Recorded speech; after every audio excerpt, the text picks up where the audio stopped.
let's start. Like, I want to, I'm curious about your story, but I want to go back to the start because I've never been to Europe. I don't know Portugal. And I'm curious about, your hometown and just, what is the typical life that you had growing up? Maybe you can tell us a bit about maybe your family life and just, what is it like in your part of Portugal and what, tell us about your childhood and growing up in school and everything. Yeah. Okay. What do you think? Well, I born in, all my family is from there, from a small village, a region in Portugal between Spain and Lisbon.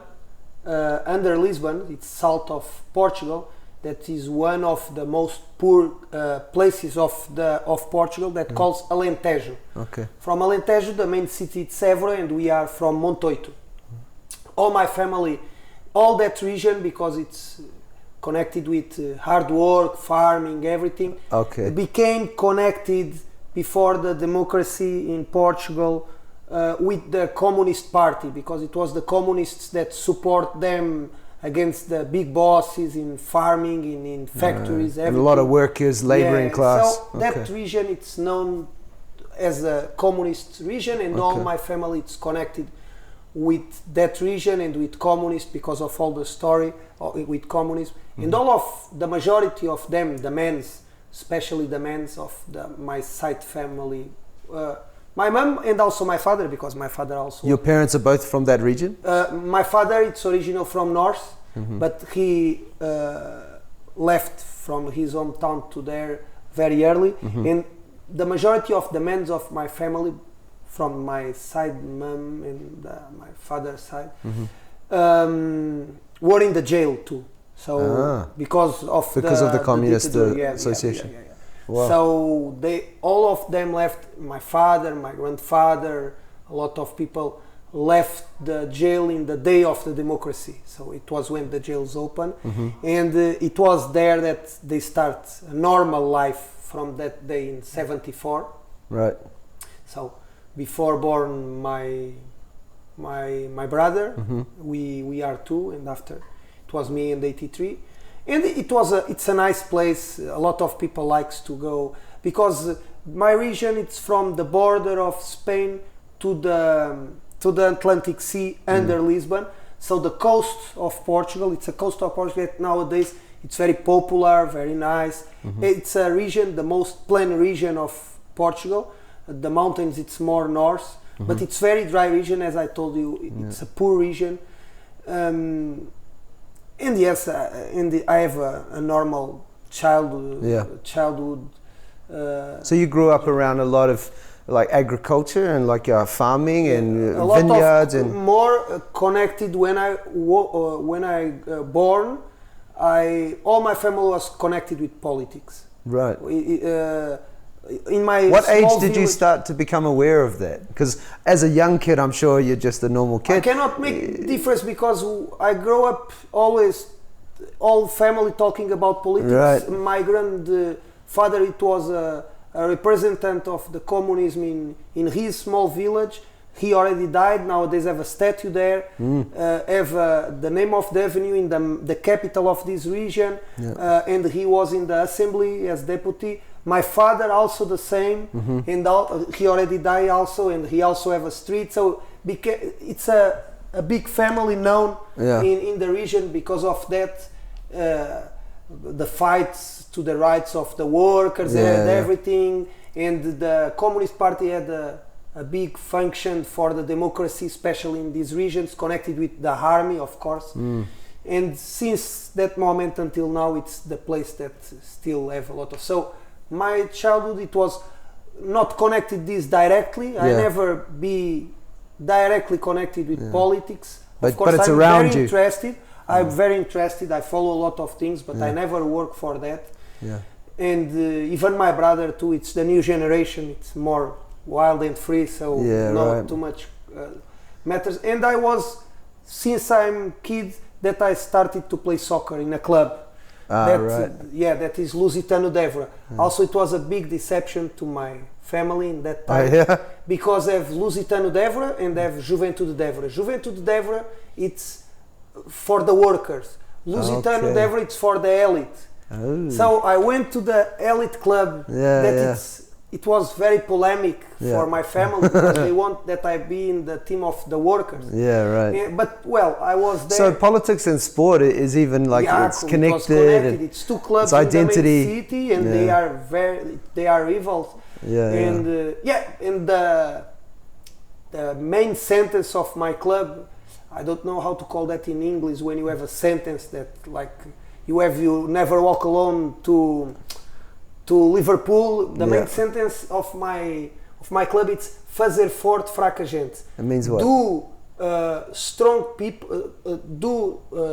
people from the weak people. Do strong people the weak people. Do the weak people. What is the meaning? What is the message of that? What is you can be weak, but in that club you will be strong. Okay. So fazer forte, it's do strong. Yeah. The weak people. Do it strong, the weak people. Right. Like this, and the foundation day, it's 11. Okay. Day 11, month 11 from 1911. It's a big deal. I think I remember in November you said that was coming. Yeah. So, growing up, you had the influence of your family life, had political influence as well.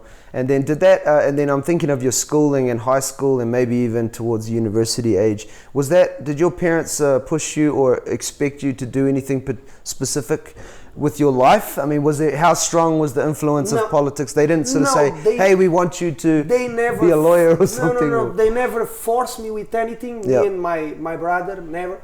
Maybe because they were too busy. Mm-hmm. They were too busy. My father arrived just on Fridays because he was in Lisbon and leave on Tuesdays. My mother have meetings at night because she also was the daughter of my grandfather. All the daughters, my mother and sisters, it's all also follow my grandfather. And it was a moment that when I finished the school, I always heard about Coimbra. Coimbra, it's the city of the students. Like you have in let's say Yogyakarta in Indonesia, Coimbra, Florence in Italy. So it's cities mainly connected with students and people. Traditions of students for the university. So I went to Coimbra, north of Portugal, between Lisbon and Porto. And it was funny because my father was in Lisbon. My father wanted that I go to Lisbon because he was there. Economically, it would be cheaper. I could live there with him. But I know that I will be in that time. I will become an independent if I go out from my town that also has university. But if I went to Lisbon, I will live with my father. So I registered in my form first option Coimbra and secretly from my parents. And I was the last student that was accepted with the average, the worst average of the story of the university, of all the story of the university. Mine, it was the worst average in that year because the exams dropped a lot, the classification, so the average dropped a lot in that year. And I was the last student that could join the university in Coimbra. The very last one. The last and the worst average of all the story of that university. You just made it in. For business, yes, for business. So and I went. It was very good because when I went, I never was I was out for holidays with my parents, but I never was in Coimbra, as instance. But Coimbra, it was very famous. So I went by bus with a friend that also was studying there and is older than me, so he already knew the town. And I found by myself a house to live that is sharing with students, a typical student's house that we share. Not official residence, it was an apartment. Is Coimbra far from your hometown? Yeah, 4 hours by bus. Okay. Yeah, Portugal, it's small. So 4 hours by bus, At the beginning, I had a girlfriend that is from Azores Island that was studying in the university in Évora. So I already was connected in high school with the university style life because my girlfriend was already, she was older than me. So I wanted to have the same than I see in Évora, in another town, because in Évora it was impossible because my mom would control me. And I went to Coimbra, and Coimbra, it's very it's very complicated to explain you in words. It's very traditional. Okay. You use like a bat, a cape, Okay. and you have the uniform with that cape. Oh wow. The cape have to be closed when you cross by the university with Very a lot traditional. of rules. Very traditional. Wow. With a lot of things that nowadays it's a bit polemic with the new generation, because I have new generation that are against that traditions. They want to be free of the traditions. Right. But it's changing maybe, perhaps. So it's So you were studying business, or what were you studying? Business. What led you to that? Like, were you hoping to be entrepreneurial, or what? Because in the high school in Portugal, I don't know how it's in New Zealand, but when you move to the grade 10, you have to choose specific subjects. Okay. Or you go to literacy, and you have the major subjects, that is the Portuguese language and a few things more, but after you have, if you go to literacy, it's because you want to do something connected with language. Or you go to chemistries and science, or you go to business, that it was the 3, and arts. So it's four choices. Okay. I went to the business on that moment. I did good grades in subjects connected with business. That could be also law. I remember. Did you have a genuine interest as a young man in business? I started to enjoy a lot that subjects. So I went to study business in Coimbra, and after 2 years, I went to Real República. Okay. Real República, it's in this. If someone listeners can research after in the internet, because as I told you, all these traditions are very particular and very hard to explain in words, the feelings and everything. But the Real República, it's very hard to be accepted, and I was accepted because I make friends there. Because it's the selection, it's very straight between the students, and it's a residence that you can join the halls, and all the generations, even the old generation, the foundation, are all the people connected with the house. It sounds like in America they have that it's a tradition in the universities. You belong to this house, and it's like a team or with a big story. And it goes back and back. And this became part of UNESCO, this kind of repúblicas. Okay. Have 32 repúblicas in Coimbra. In Portugal, the repúblicas nowadays it's all in Coimbra. Have something similar in Lisbon and Porto that also classified that repúblicas, but the repúblicas it's in Coimbra. Okay. My Real República, the name it's Boa Baela. The beautiful girl always pass by, because we have a lot of windows and it's nearby the business economy, and you see always the girls and the boys passing there, so it's Boa Baela. Okay. Boa good, by girl, ela, she. And we have the anniversaries that we call centenaries, where every people that was living there, alive of course, will join that day. Reunion. And we call centenaries because one day of life in the repúblicas is equivalent to 100 days of life. Okay. So it's the tradition. So one day, interesting. 1 year of life. 1 year of life means 100 years of life. So we celebrate centenaries, and every 10 years we celebrate millenaries. Wow. So I was from the generation of the 5th millenary that we organized with the live music, the school nearby provided the fields, everything, and it was hundreds and hundreds of people that went to that, everything for free. And this, tell me if is this right? I mean, is this like is this happening in different Portuguese cities? It's a university cultural thing? No, the most traditional university with the most traditional. This is your one. It's mine. Of course, I have traditions in all the universities in the country, but the repúblicas, the university, a lot of rules that you have to respect. It's in Coimbra. Okay. We have a lot of things. So this changed my life. This changed my life. I arrived in Coimbra with a soccer player style, and I became a wild hippie guy that we didn't go too much to the classes. We just study hard for the exams. On that moment, because now the system changed and it's followed by Bologna system. I don't know if you are aware, but it's a system that have a lot of, it's more straight with the students. Okay. You even can lose your graduation if you don't pass more than 2 times in a year, in 2 years. Yeah. Have a lot of rules. But in my time, no. In my time it was, we go to the faculty to play cards, we don't go to the lessons, a few go, a few don't go. I was the part that didn't join lessons, just study hard for the exams. And my course was 4 years and I finished in 6 years. Okay. But it was, during that 6 years, it was very intensive. Yeah. Big part of your life, as you said.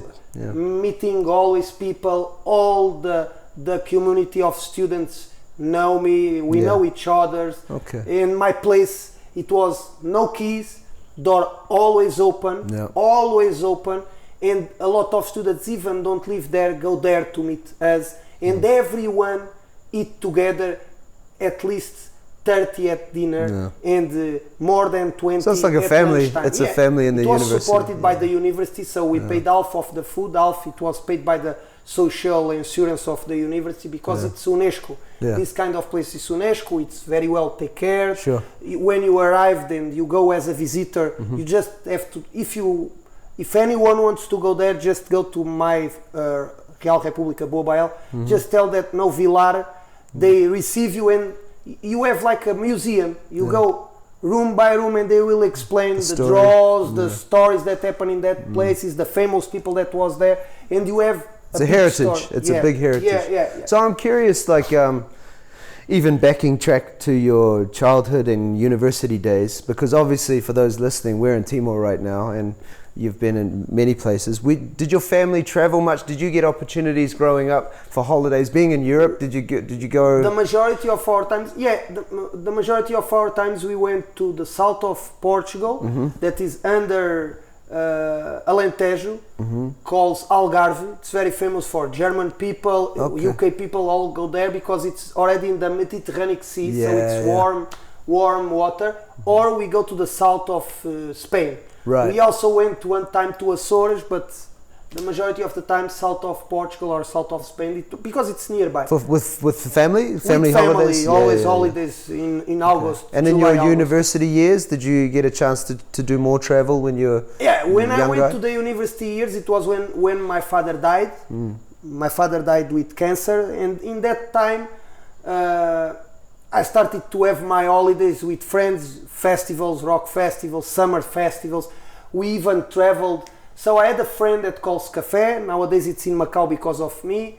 And we always go every year to somewhere new. So we started with the festivals just in Portugal. After he got a car from the family, an old car. No. First then we did hijack, right? When you hitchhike. Hitchhike. Yeah. We went to France, Barcelona.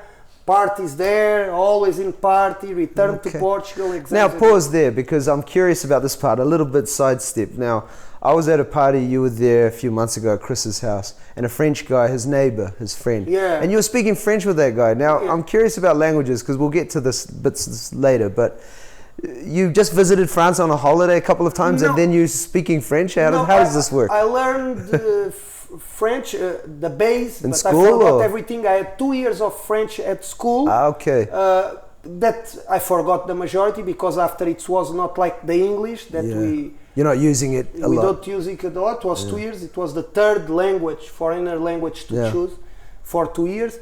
But after one of my trips, we stopped when we returned to Portugal in that holiday trips with my friend, and we did grapes work, wine work in France. Haricot, it's the green beans, and I learned French with the people there a lot, talking a lot with them, and because the French is a bit similar, it's a Latino language that's a bit similar with Portuguese. Have a lot of different words, but basically you have a Latin language. You have the esh of Portuguese, you have the on and e from France, you have the Asian from UK, you have the ini and itini and zini from Italy, and a lot of words will be the same, just finish the sound.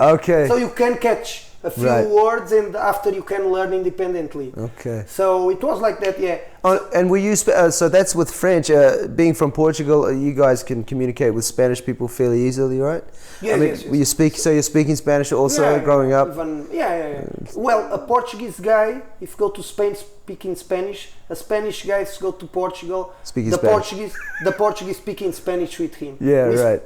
The Portuguese people speak the Spanish easier than the Spanish for the Portuguese. Yeah. But yes, so basically I did the first holidays in Barcelona, Las Ramblas and Garcia. It's the houses of the Ocupas, occupation squat houses that they do festivals there. Okay. Another year I went to Euskadia, that is north of Spain, nearby the border to France. It's people that want the independence, Bilbao, yeah, I've heard of that, yeah. all that places. One time I went to a festival of circles because someone informed us, and we just went in France. I went to Italy when we got a car for the first time, and we went to Italy and we did all the from north until down, because we want to go to a festival of Tarantella, Puglia. Puglia, it's the corner of in south of Italy, that is very traditional. We were there 1 month and we learned Italian there also, because it's easy to catch up. Of course, not correctly. Nowadays I forgot a lot. Not like the French. French I still can. French language I still think. So you had so growing up you got increasing opportunities to travel, and being in Europe. I mean, people from New Zealand. I'm from New Zealand. It's a very isolated, small country in the bottom. To go anywhere is a long way. So we always are envious of Europeans. You can go anywhere. When we realized that we were a bit older and we still in the university, and when we realized that it was much better to go without family, we just run away from the family. Every chance you can. We meet each other, me and my friend, and we go to somewhere. So our last place, it was in Croatia. Oh wow. We always know parties that will happen there. Sometimes it's very traditional from the region, and that one it was of all the instruments that you blew, saxophones, flutes, everything, and we went there because of that. Wow. And we visit all. So it sounds like festivals and that were a big part of your youth. You know, you would follow them to other countries. Yeah, we were young. We were not looking for monuments and things. We looked for parties. But of course, after we are there, we visit a lot of things, and after you meet people from the country that were in the festivals, they tell, when the festival finished, go with me to somewhere. Were you always, let me ask you this, were you always a person who made friends easily? Yeah. Growing up also, and then in other countries? Okay. Yeah. So in our last moment that we did holidays, we was already working. We finished our graduations, and my friend finished sports, so he was in trouble because it was start the crisis in Europe, Greece, Spain, Portugal. A big economic crisis. Okay. The euro dropped a lot. Portugal felt that too? Yes, a lot. Okay. So we were called on that moment the 1000 generation, because it's like we would never receive more than 1000 euros. So we are the 1000 generation when we finish our courses. So me and my friend, he teach sports. He was in trouble. I got money, but I was with the car. I was in charge of Alentejo. It was microcredit, open small business, so support the small entrepreneurs that didn't have a knowledge but have the skills to open some small business in small village in my region. And one day I broke the car. I crashed the car, and the car didn't have any chance to be recovered because I was interviewing a guy, and it's poor families, but they are very welcome. And we drink a lot until night, red wine, because they were producers of wine. Okay. And when I returned, I crashed the car, and on that moment we decided to go holidays because it was nearby the holidays. He was in trouble financially. We just go holidays without money, but after we get a lot of money in wine in France. Okay. So we were until December working first in wine, after champagne in Switzerland, that it was much more money in Switzerland, And after we returned back in Pyrenees, we did green beans. And when we arrived in Portugal, we were with a lot of money for the Christmas. Right. Basically, it was this. And we decided we will not live here, me and my friend, because it was Will not live in Portugal. We will not live in Portugal. Now this is interesting. So you had all these experiences, and then you're starting to look to leave.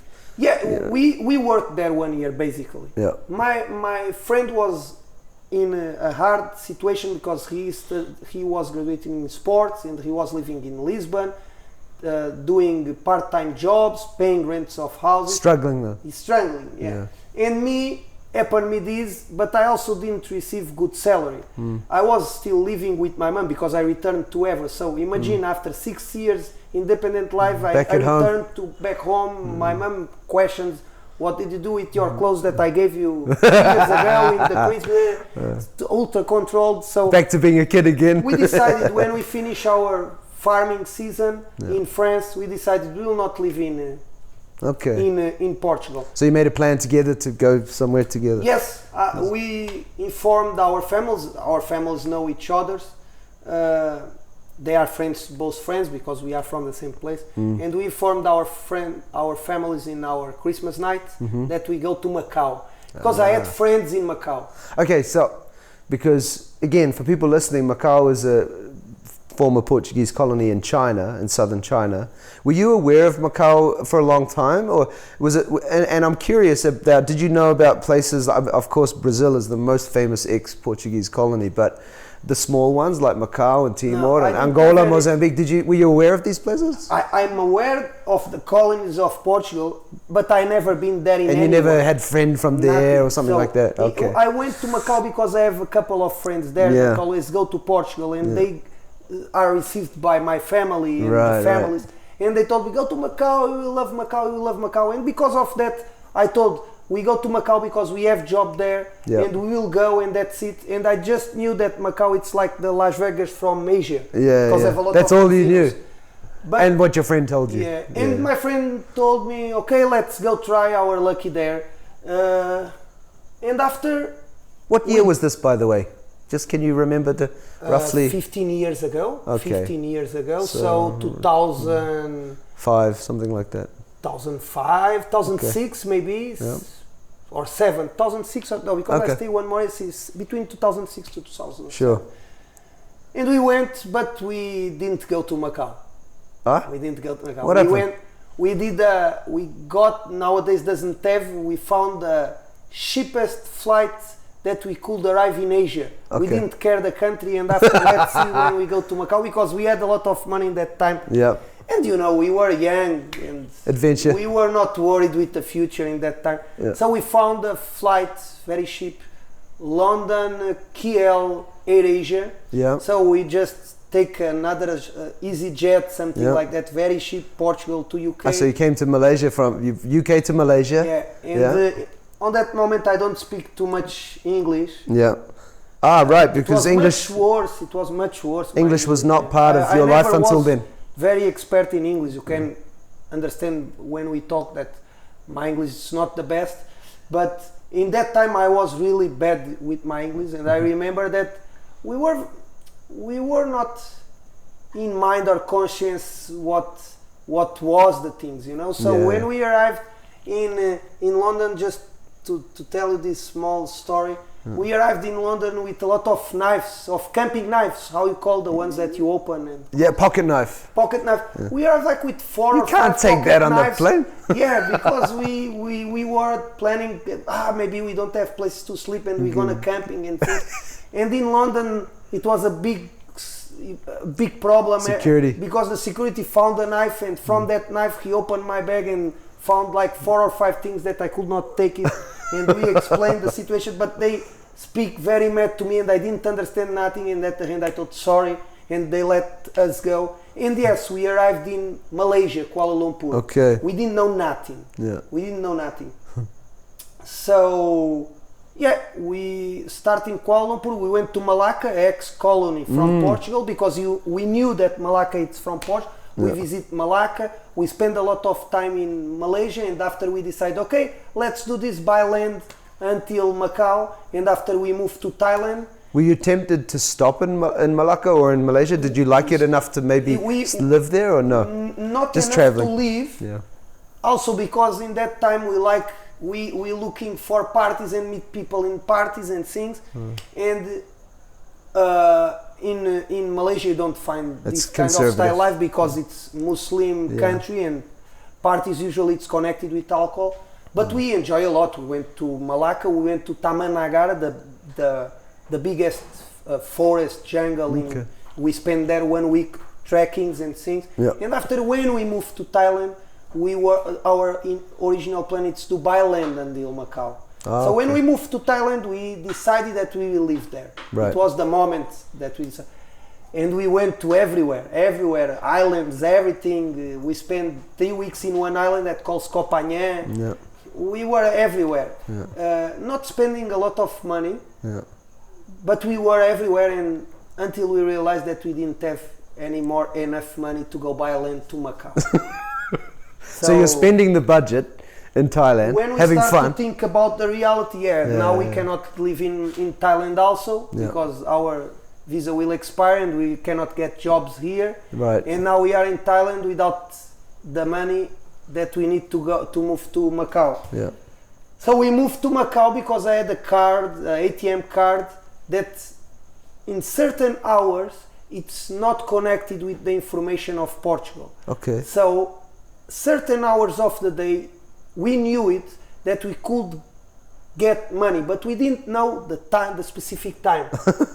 So we tried all day taking money during 2-3 days until I could got money from the ATM because we had enough money to live, but we didn't have enough money to live from Thailand. Right. So I could get money, and after I went to another ATM at that time, and I took the maximum again, and of course my balance in Portugal became negative, and we just booked two tickets flights to Macau straight away, because the flight is cheaper than go by land from Thailand to there. Just in visas it was very expensive. Sure.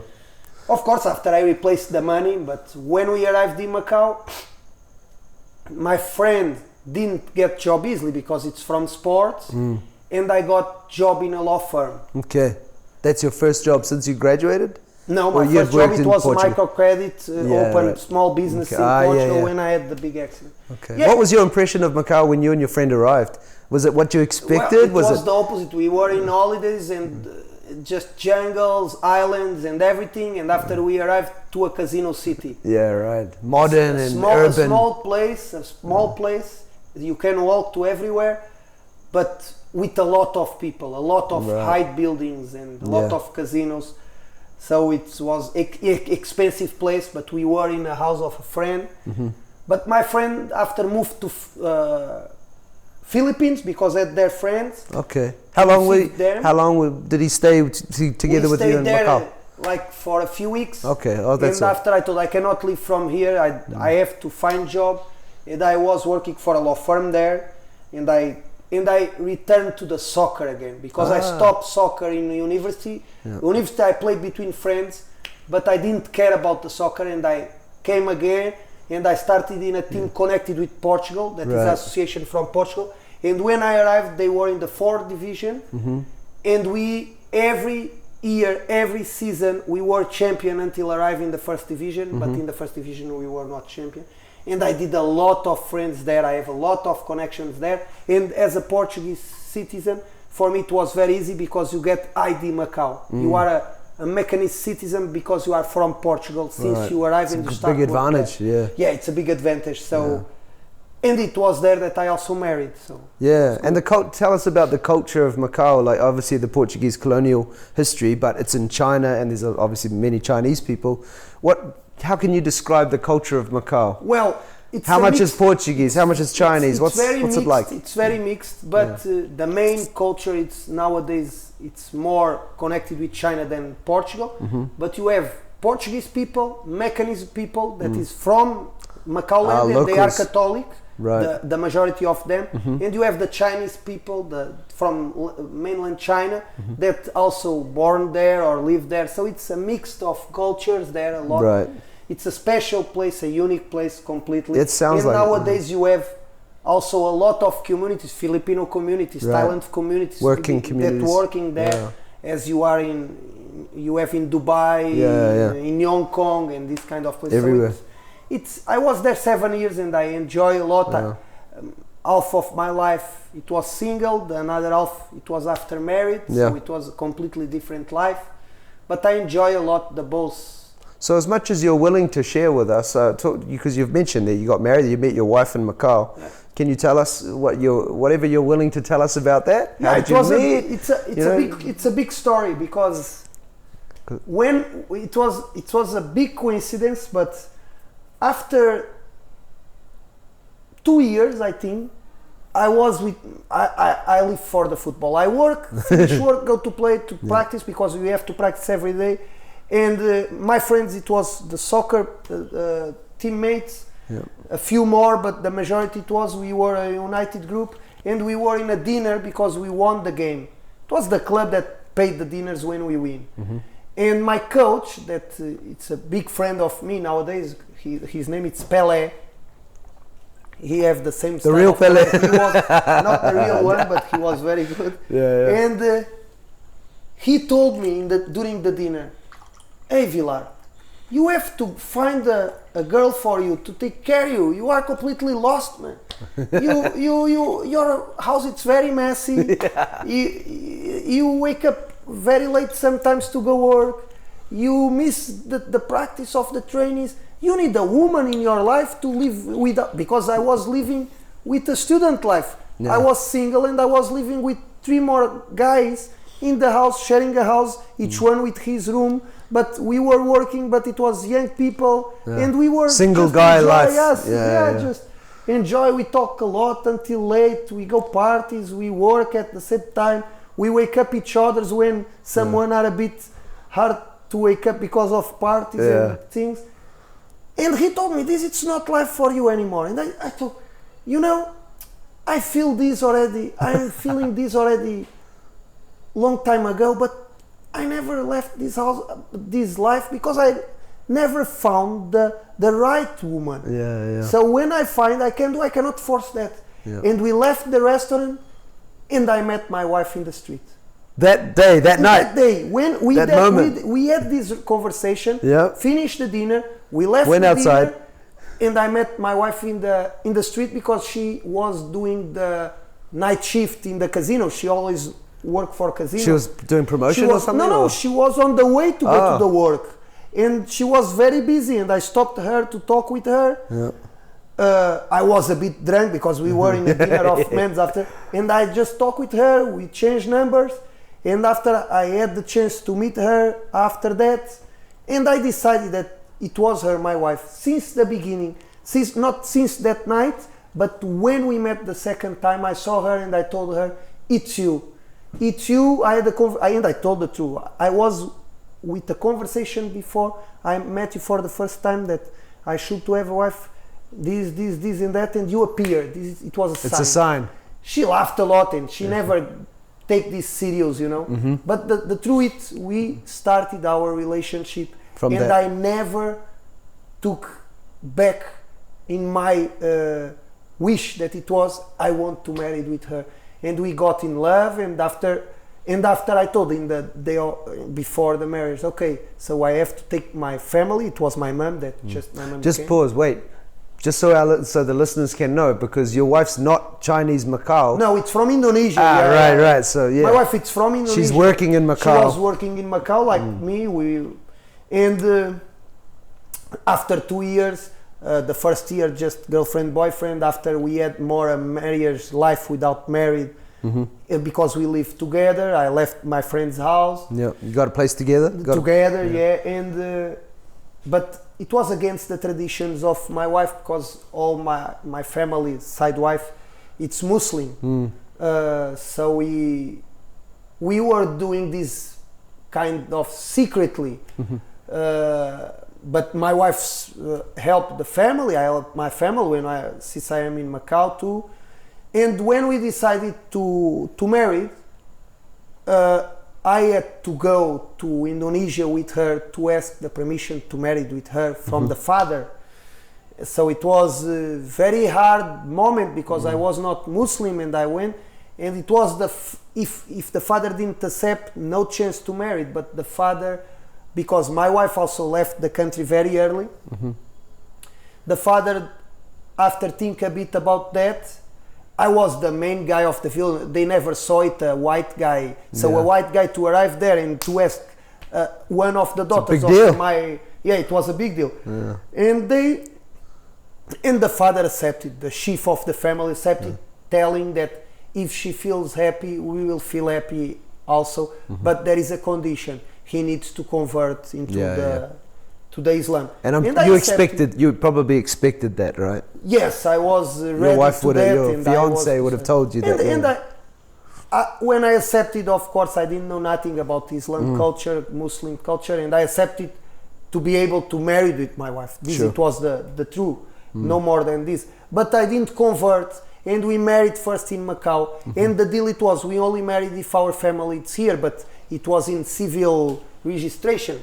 So we invite the parents that even doesn't know how to write and read, and they were in a small village, never went out from that village even to go to Jakarta. And I invite my mom, but my mom, it was more connected. She never been in Asia, but she already traveled. Yeah, at least she traveled and know how to write and read. So they didn't have passports. The parents you had to organize all this? I organized everything. I got an uncle from our family that was working in Jakarta, so it's more connected with could go, but he also never went out from Indonesia, but he could manage to do to request passports, everything, go to the offices and to take care them to go until Macau. That is the opposite reality. It's like casinos everywhere. They went to the future. They went to the future. The culture of my family, and it's funny because my wife was working, and it was me that I pick up them. I even cry when I received them in the airport because I know their reality. So when I saw them, it was wow. Because you had met them before in Indonesia, though, right? I went there to ask the permission to marry. So I knew the reality of them. So when I saw them, wow, I don't believe that this is happening. And I start to cry when I saw them, and I bring them to visit the casinos because it's what we do. Show the new people. Everyone when arrive in Macau, let's go to inside of a casino for you see how is the reality there.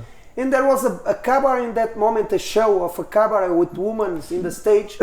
And my wife finished work and told me, "Where are you?" "I'm in a casino." "Are you crazy? You are in a casino." Yeah, and I was not, because I was completely out of Islam rules. You know, I don't have any connection. You were just being a host in Macau. Yes. They went from a village in Indonesia to Macau. When she arrived to pick up us in the casino, she realized that we were in a casino, and plus we were watching a cabaret show with the women and the women dance together. So it was very funny because the mom was very shocked and shy, but she could not speak with me because she doesn't speak English, and also was shy with everything. So they were there 2 weeks. We married in the Portuguese embassy with the permission of the father, in front of the father. We did a big party in the street. A street was blocked just for my marriage. Wow. Yeah, and it was until night with the people. So the condition it was, okay, we have alcohol, but we don't have pork. Okay. So it was the condition with the family. Oh, okay. And it was something unforgettable for us. Sure. And and after that, why we left Macau? Why the first thing that we decided to leave Macau? Yes, because my wife was completely disconnected with the family, and the connection returned when we married, because I forced her to. We go to Indonesia. We will do everything, and she also accepted. I didn't force. How long by then had she been outside of Indonesia? She left with 16 years old or 15 years old. And by this time is this 10 years later, something like that? Or nearly 10, 8 10 years? years later. And she was never visited the family since she left Indonesia. She never went back. So she went there with me to ask permission to marry. Wow. She was, and it was one of the things, but the main reason it was because when we finished a last game of the first league, there was a fight Okay. out of the stadium. Ooh. And the cameras catch that fight, and when I was leaving, they also catch me, a Chinese guy get me, and after I punched the Chinese guy, the fight, it was, we even connected with referees, it was not a good moment, but the cameras catch that, and the Chinese accuse our team of violence and things, and a few of them could prove that as evidence that this happened. So a few of our players was with the ID suspended. Right. So when the ID was temporarily suspended because of that, I thought, well, while I have the ID suspended, let's go travel, because we saved a lot of money in Macau, enough for we travel for a few months, and after, if we want to return, we return again to Macau to restart again our life, or if we find a job nearby your place, we'll be, because we'll be connected. And on that moment I came to Timor, visit Timor, yeah. Now I think you said, you told me that you had a job, you had organised the job before you came, right? Had you, No, you came here just to travel. I had a friend that is Fernando here. Oh yeah, we both know him, yeah. And we decided, and he told me, come to here, and if you come to here, we open a business together, connected with organic food, because your wife know how to cook, you are from business, so we can, you have acknowledged, because my first job in Portugal, it was open business for others. Yeah. He is farmer, so we could connected everything, and we are big friends. Yep. So we travel a lot in Indonesia. I was working in a law firm in Macau after I changed, and I became a teacher also in Macau. You trained to be a teacher in Macau, right? I decided to be a teacher because I started to do a lot of tutorial, and I started to enjoy. And after I moved to a school, and after I even graduated in education, during my times that I was teacher there, I decided that I don't want to be anymore the majority of my time in front of a computer, and it was what was happening as a business, as in office life. Office life, exactly. Yeah. And yes, when I came, it was the destiny. So I left. It's incredible, because I left Portugal because of a car accident that I destroyed all the car of my company, and I decided, okay, let's go travel. And after, I don't want to have a new job in Portugal, because the life in Portugal, it's hard, and even if the life was hard, I would not leave my job, because I was enjoying what I'm doing. And after, I left Macau because of another problem. But all that things that happened, it was good. Not the problems, it's not good, but created the next step, create me a new cycle that I love that happened, because maybe nowadays I was still in Macau, or even in Portugal. And in Macau also I did a cycle of life of 7 years. It was very good, but I felt that it was the time to move and I will never move. I just think, sometimes you think change life, and when you realize you are still thinking change life after 3 or 4 or even 5 years, because you have your job, your habits in that place. Routine. So you need courage and things. Sure. I didn't have the courage. Happened something that made me forced do it. you. So okay. So you traveled out of Macau. Did you go back to Indonesia and travel again? We just traveled in Indonesia during 3 months until we arrived in Flores Island. That is also connected with Portugal. Yeah, sure. So on that moment, my wife would like to go to a sunat, that is the equivalent. Circumcision. So it's ceremony. the equivalent of a baptism for the Catholics. The sunat is the circumcision of a family kid, and I thought, I don't want to return again. It was still pressure for me to return to the village, because I'm not yet Muslim, and I promised that I would convert. And I was already there for a few weeks before we start our travel, and I'm the main guy of the village. So for me, on that times 2 or 3 weeks, it was maximum. After I want to be a bit free of all the kids follow me, everyone wants to visit me. I'm the only one white guy. So it was, and I decided, and also there was another reason that we separated in Flores. My wife returned to his town, and I went to Timor, because we were worried what's happened, the reception of Indonesian people in Timor, by the Timorese people, because we knew about the war in Timor with Indonesia, and everything that happened. And it's fresh. This country, it's new. Yeah. It was, if we count 15, 20 years, it's nothing. Right? Yeah. Well, and at that time it was 10 years independent for what, 13 years or 10. Not even 15 years, but when you came to Timor, I'm here 6 years ago. It was less than 20 years. Yeah. 20 years. Sorry. 15 years or something. Yeah, around that.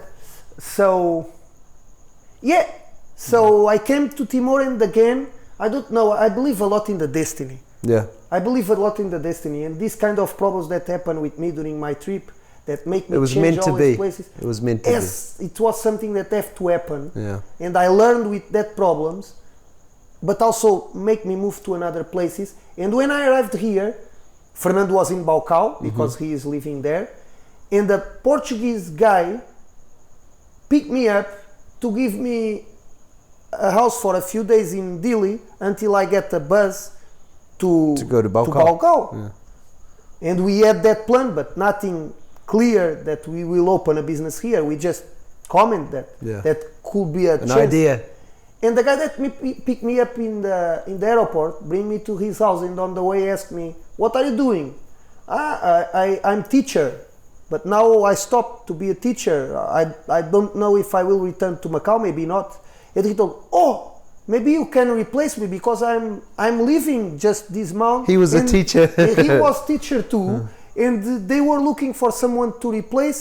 And he just was planning to leave, and he just announced, he just informed his place that is in the university, the business university faculty, that he will leave. So I was from business and I was teacher, so it was perfect.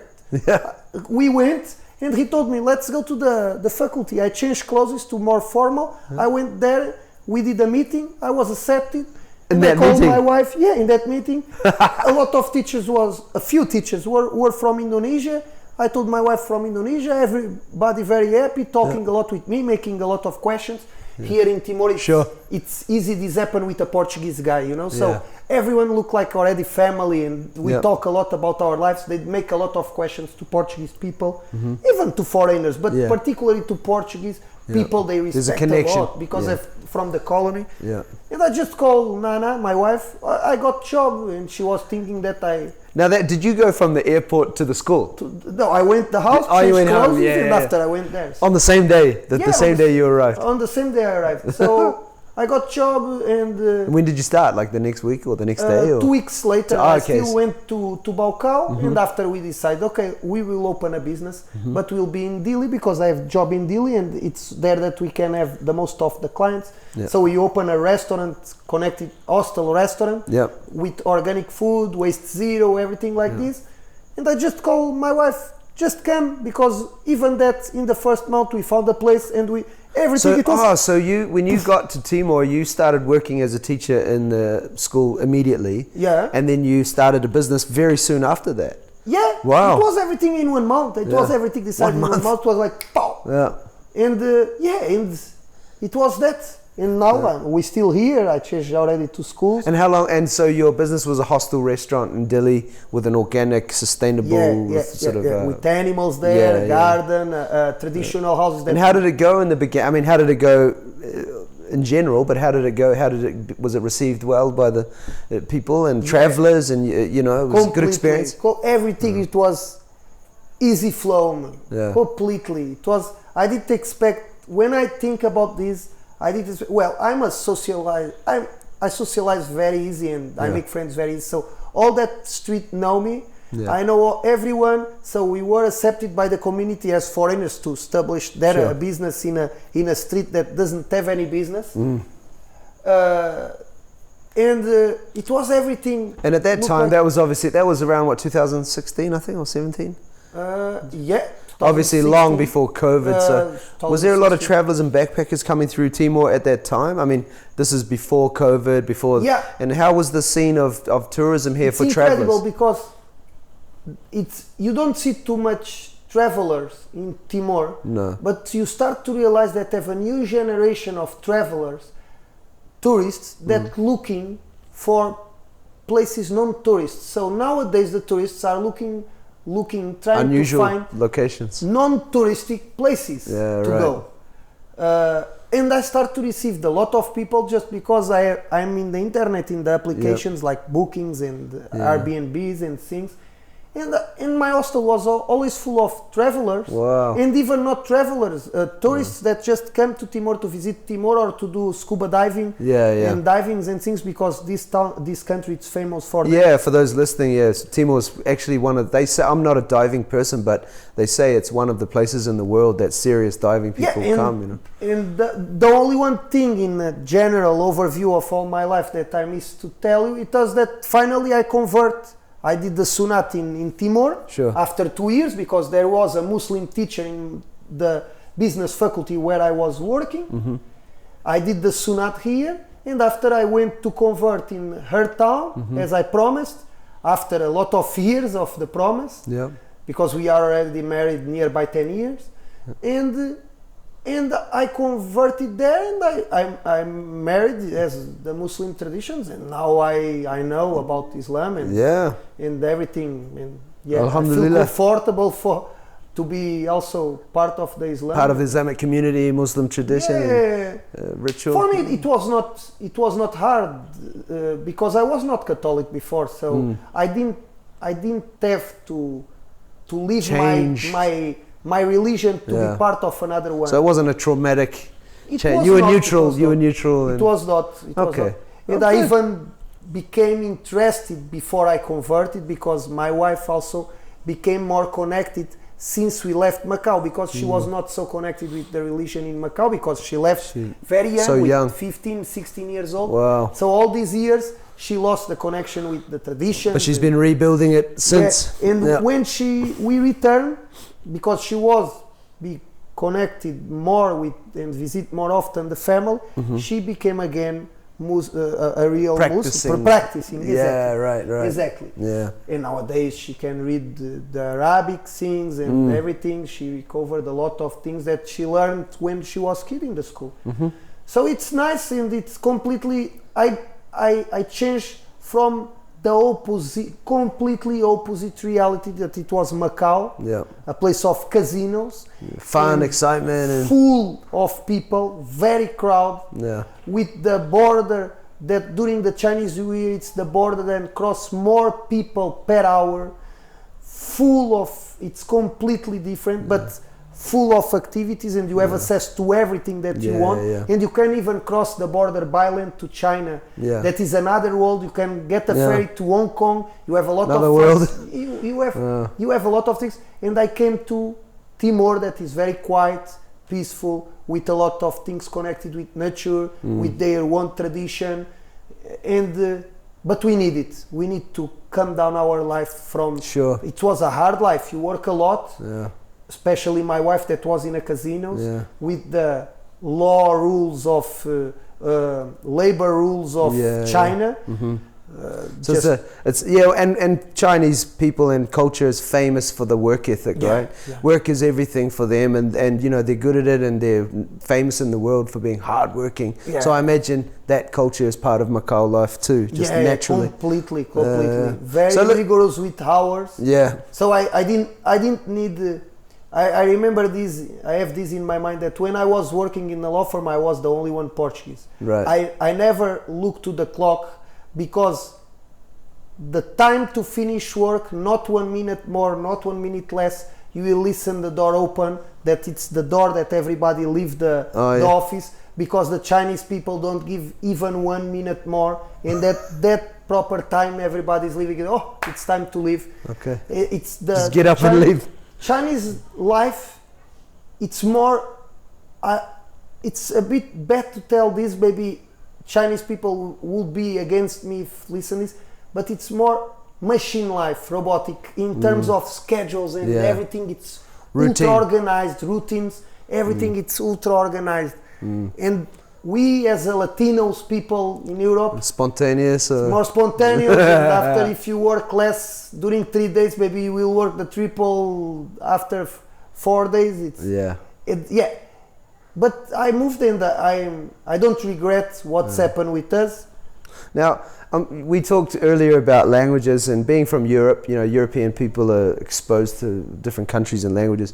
So in China, you would have picked up at least some Chinese. You would have been speaking Chinese, Cantonese. Not Mandarin. But here in Timor, of course, Tetun is the official. Portuguese is official here also, but of course, as we know, Tetun is the more common language of the street. You know, so you picked up Tetun, and you know. The total talk about that. Yeah. So. Let's say not the language that I know something, the language that at least I can communicate. Can communicate, yeah.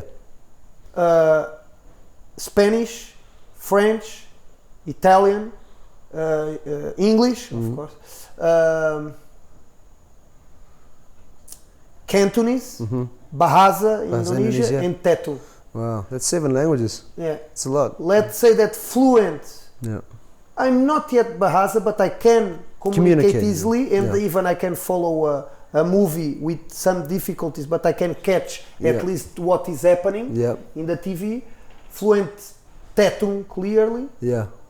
Now Tetun, for those who don't know, and Cantonese. Tetun has obviously a big influence from Portuguese. Did you find learning Tetun, you had an advantage being Portuguese? I mean, the vocab of Tetun is 30-40% is Portuguese. Completely. I never opened a book, or I never practiced Tetun to learn Tetun.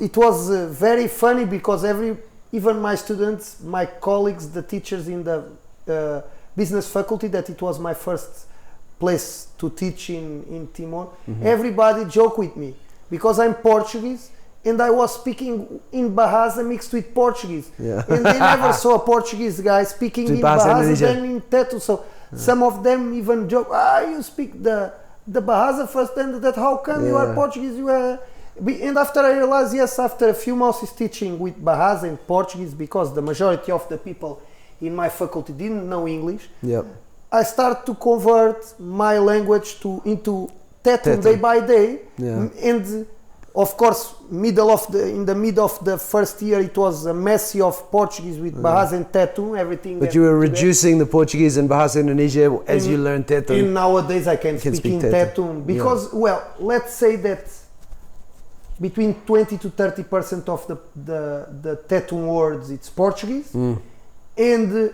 the vocabulary it's not rich.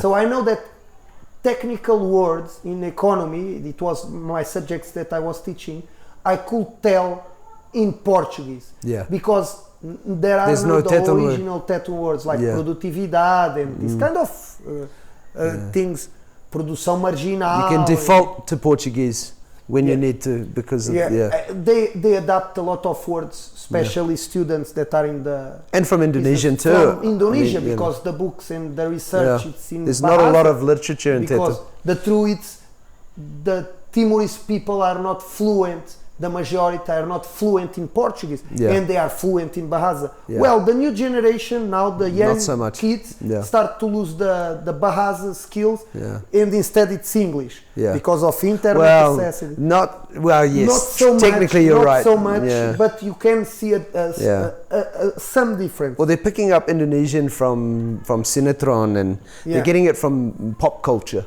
But nowadays, what I mean, it's not the majority, but you start to start to find kids, Timorese kids, that they have difficulties with the Bahasa nowadays. That is something that before nobody asked for. It wasn't not a problem before. And instead they start to know better the English. Because, it's and as we all know, everyone knows English is the universal language. So if you're going to learn a language that's useful in the world, it's English. So as you know, we have an English club here for local kids every week and help them to speak English. But partly it's not just to learn English, but it's to reduce their feeling of the Malay being like an alien. Like they can be more confident with us and comfortable, and I think that's helpful too, as well as words. So. You've said to me a couple of times over the last few months, like maybe your time in Timor-Leste is coming to an end, maybe naturally. Talk to me about the possible future, possibilities, just options. Of course, I already spoke a lot of times with my wife about that. We know that it's not the place that we will live forever. We will return. We might to go to another countries again. in last case situation, if we are in a financial problem, we will try Macau again because we have guaranteed jobs there and the salaries are a bit higher.